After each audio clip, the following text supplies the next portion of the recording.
Welcome back to Sturgeon Creek Genetics. It is January the 3rd, and we've got our herd right now in 3 groups.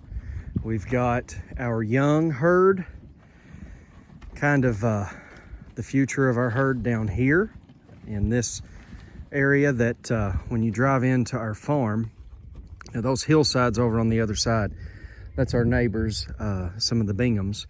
They're great neighbors. Can't ask for better neighbors here in Jackson County, but this is the drive-in on the entrance to our farm. Our bulls stay down there in that 6-acre field. We let them graze it as much as they want, and then we start feeding hay, but after they get weaned in the barn, that's where they're at. They are still picking, believe it or not. I'm gonna feed them out in the middle of that field in just a minute. You can see them waiting on me, but they still have some grass.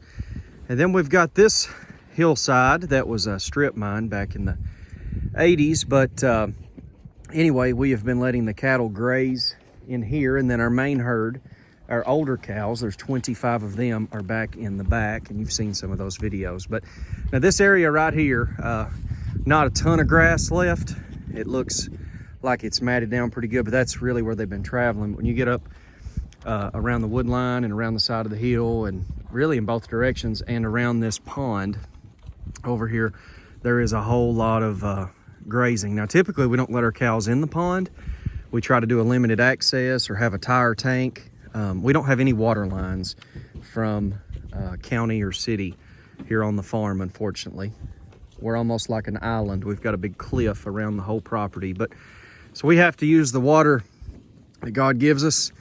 But this time of year, cattle aren't getting in the pond. Okay, it's cold, it's winter time. And anyway, we're letting them feed all around that pond, and there's some places it's just very hard to get tractor equipment on, but grass still grows, and so we're letting them eat. And anyway, so got some heifers right here, anywhere from a May calf of this last year all the way up until a 2-year-old. We do have 2 older animals in here. That bigger Hereford over there is a first calf heifer, and we didn't actually mean for her to get in here, but she did find her way in here when we tried to separate some into this group. And then we've got our early bird mature cow that has got that calf right there you see trying to play around with that Hereford. So she is one of the only fall calvers we have, and so we went ahead and put her in here. But in this next video, see, this is one of the later calves of the year. And then that right there, that thicker heifer, she's a bred heifer, a patriarch. But I'm going to show you the new addition to the herd that we had in just a moment. But anyway, just by breaking up the groups, the mature cow herd is not getting anything. All right, they are just on grass, and we are pushing it with them, going as far into January as we possibly can.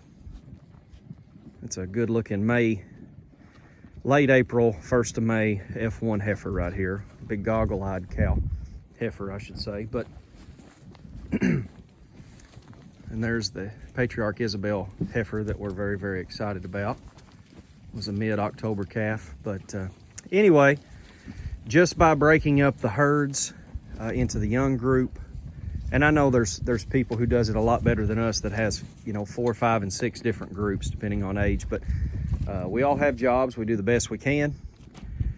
Right here at this Poss Winchester heifer. She did get frostbit ears though. She was born on one of the coldest days we've had in December. Really didn't realize it till just the other day. But her 3/4 sister in blood sales in Rance Long's Congress sale actually on Thursday, a couple days from now. So be interested. Now we do not have her DNA yet, so we don't know what she's going to look like, but could be pretty scary. But this is the future of our herd, some of our Herefords, some of our F1s, and then primarily our Angus. But by breaking them up, we can help the young animals along. They're about like, a middle school teenager, right? They need a little help, and especially the first calf heifers. Those are the hardest ones to get bred back. And we're asking them to grow heavy calves. And so with that being said, we do help them, but we do not help our main cow herd unless we're trying to get them up, like to breed them or something like that. That's about the only time. But anyway, the next video I'm going to show you the new female that we added to our herd for our Christmas present. So stay tuned.